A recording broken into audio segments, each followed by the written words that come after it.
Hello everyone, welcome to back my channel. I hope everyone is having a wonderful day.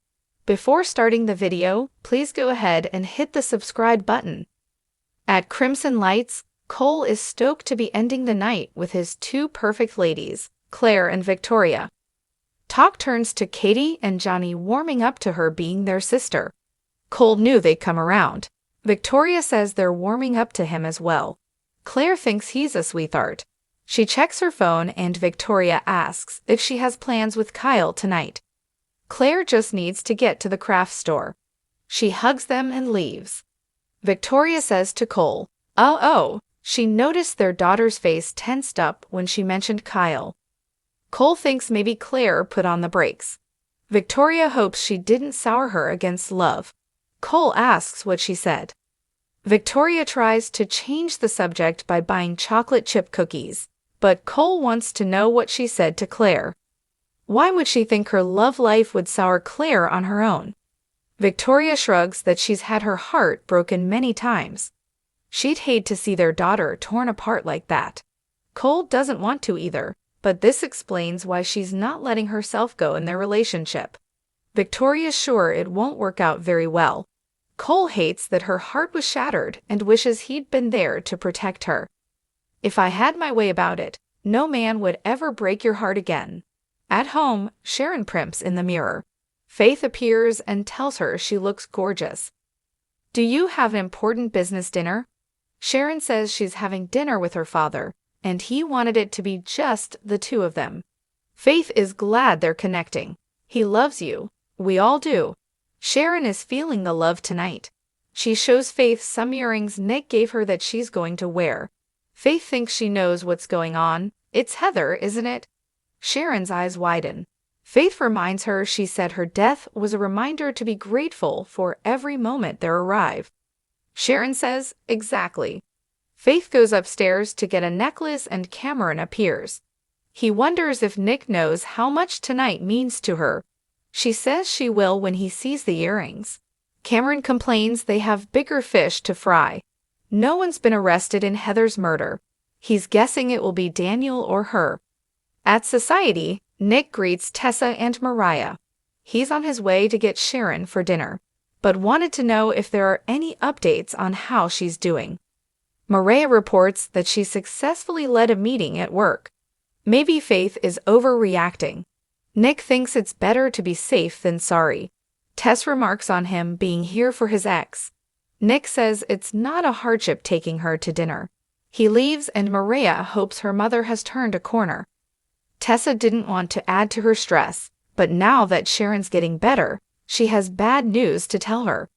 Tessa tells Mariah they need to find a new nanny. Petra is leaving to follow her dream.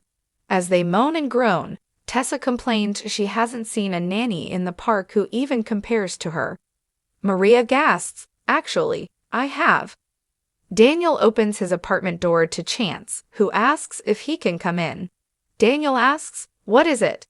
Chance says something surprising came up when they tried to trace the location of Heather's phone. Chance takes a call and asks someone to text him that information. After, he and Daniel sit down. Chance wants to confirm he still hasn't heard back from whoever has Heather's phone. Daniel says, "Not a word." Chance has learned that someone, maybe even Heather, took great pains to use an app to make the phone untraceable. Daniel can't imagine Heather going to those lengths to hide where she was. He asks, "What's next?" Chance would like to talk to Lucy.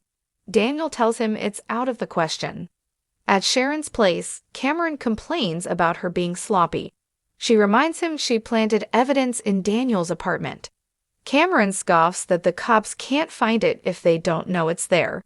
She wants to focus on Nick tonight. Cameron warns the cops may already know what she did.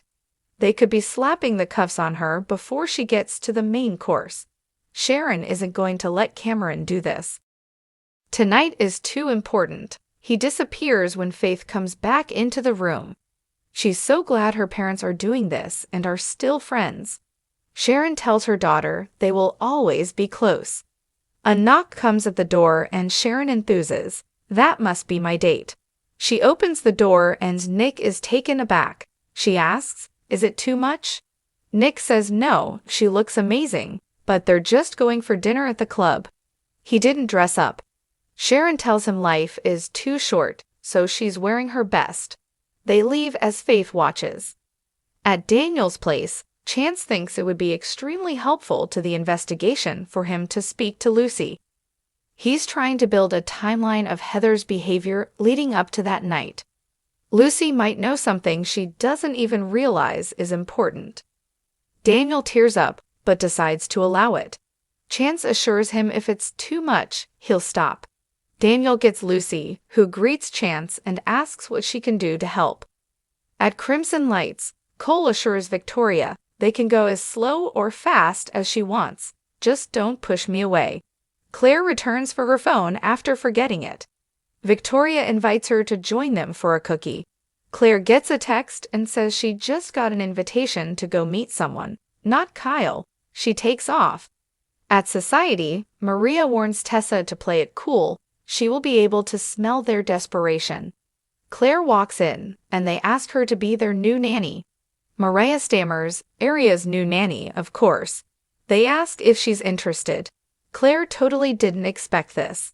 Tessa tells her they're really desperate. Maria clarifies that they still want the best, and Claire is it. Claire asks to think about it. Tessa says Petra's leaving in 2 weeks. They offer her free food and drinks. At the club, Nick hopes this isn't awkward for Sharon. He's completely underdressed. She assures him he looks great. He notices the earrings and can't believe she still has them. Sharon says they remind her of the first time he took her for dinner.